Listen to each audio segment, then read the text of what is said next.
Hi students, hope all are fine.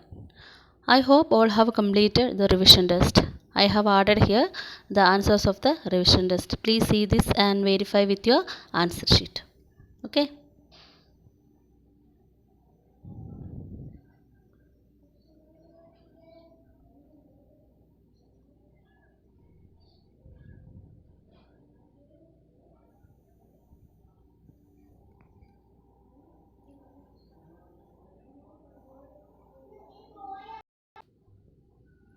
So we are beginning the new lesson. Our second lesson, the growth of nationalism. In the introduction part, we can see that we are going to analyze the reason for the growth of nationalism. For that, we should know what was the social structure of the European society. In this lesson, we will learn about the growth of nationalism. Okay.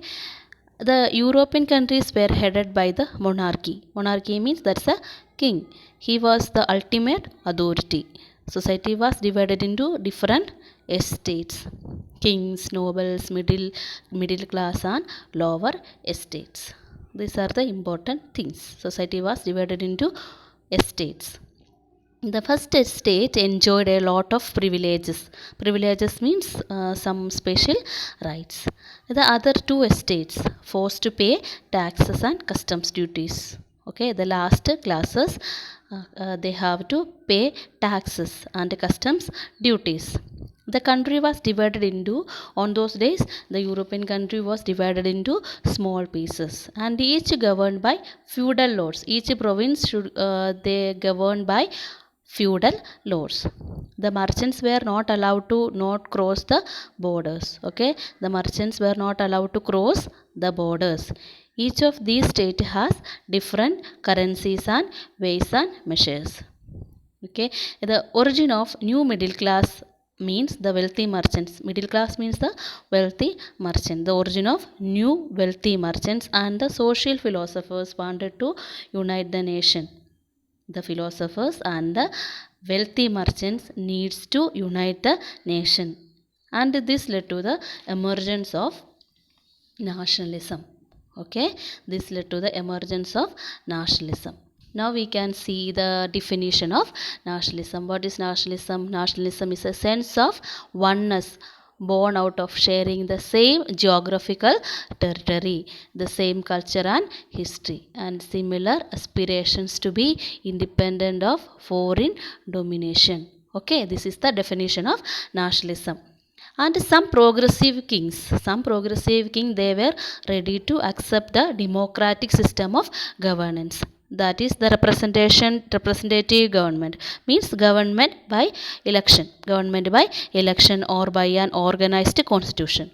Such governments came to be known as constitutional monarchy. Some on those days, some kings they were ready to accept the democratic system of government. Okay, such governments came to be known as constitutional monarchy. Now we can see the names of some social philosophers. Here we will learn about the names of some social philosophers of 18th century. They are John Locke, Voltaire, Rousseau, Montesquieu, etc. And they stressed on the ideas of individual freedom, fundamental rights and liberty, equality, fraternity, democracy, etc. They give more importance and they stressed on some ideas. What are their ideas? Individual freedom, fundamental rights and liberty, okay, etc. And the spread of these ideas led to the revolution of social changes in various countries. The spread of these ideas led to the revolution of social changes in various countries. Here we are going to discuss one such a revolution. What is that? American Revolution. Now we are going to learn about American Revolution and some incidents we will learn here. And this incident led to the American Revolution. This incident led to the American Revolution. Okay, American Revolution or War of American Independence. Okay, it is the first political revolution. The American Revolution or War of American Independence was the first political revolution. It led to the formation of present United States of America. With this revolution, America came to be ruled by self-government. Okay, now we will see the background of American Revolution. After the discovery of American continent, many European powers like French, Dutch and English migrated to America. Why? They want to make their colonies in America. That was the aim for the migration, and established their own colonies in America. Okay, and these imperialist country, they controlled and governed the trading areas, and they took and decisions about the taxes. They decided the tax. Okay, and Britain was one of the important power on those days. Okay, Britain was one of the important power on those days. Britain was one of the important powers. The struggle between Britain and France led to 7 years war, which ended up with Treaty of Paris. It forced France to withdraw from North America and India. Next, British found it was expenses by increasing the taxes in North American colonies. For the war, Britain spent a lot of money. For collecting the money, Britain imposed some new taxes. They passed Stamp Act, which increased duties on all legal and commercial transactions. But the people asked for representation in British Parliament before they could pay the tax. Okay, they raised a slogan, no taxation without representation.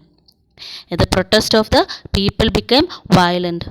So Britain withdrew the Stamp Act. Why did Britain withdraw the Stamp Act? The protest of the people became violent. So that Britain withdrew the Stamp Act. What was the Stamp Act? Stamp Act means all legal and commercial transactions, they need to pay the money. That is called a Stamp Act. They need, for in that way they collect the money. Okay, and here we are discussing about the incidents that led to the American Revolution. Next incident, we will discuss about the next incident. In 1767, Britain imposed new tax on tea. Okay, Britain imposed new taxes on tea, paper, glass, etc., which are imported goods. These were imported goods. Again, people protest against this. So, they removed the tax except tea tax. Okay, in 1767, Britain imposed a new tax on tea, paper, glass, etc., which are imported goods. They were imported goods. Again, people protest against this. So, Britain removed the tax except tea tax. The next incident, in 1773, the colony people, they refused to unload the tea. The colony people, they were not ready to unload the tea that were brought from colonies. They threw the boxes into the sea. They threw the tea boxes into the sea, and this incident came to be known as Boston Tea Party. This incident is known as Boston Tea Party, and this incident, and it was the most important reason for American Revolution. Boston Tea Party, this incident was considered as the important reason for American Revolution. We will discuss about the Declaration of Independence. Declaration of Independence. In 1774, the American people requested to the King of England about their problems. In 1775 April, the fight started between the Britishers and the Americans. In 1774, American people requested to the King of England about their problems. In 1775 April, the fight started between the Britishers and the Americans. The American troop led by George Washington. Who was the head of American troop? George Washington. On July 1776, in a meeting at Philadelphia, the 13 colonies adopted a Declaration of Independence.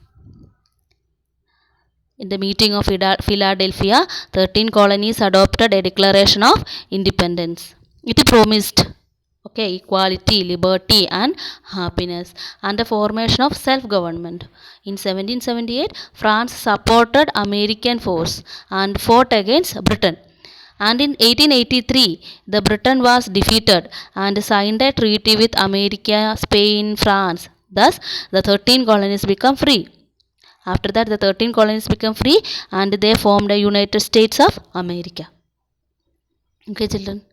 Today, I think all of you understood about the Declaration of Independence. And now here we are concluding the chapter. Next video, we will continue with the next topic. Okay. Thank you. Students, here I am going to give some homeworks for you. All of you watch the video carefully and prepare a note. The reasons or the incident that led to the American Revolution. In the video, I have explained 3-4 reasons that led to the American Revolution. All of you write the reasons or incidents that led to the American Revolution.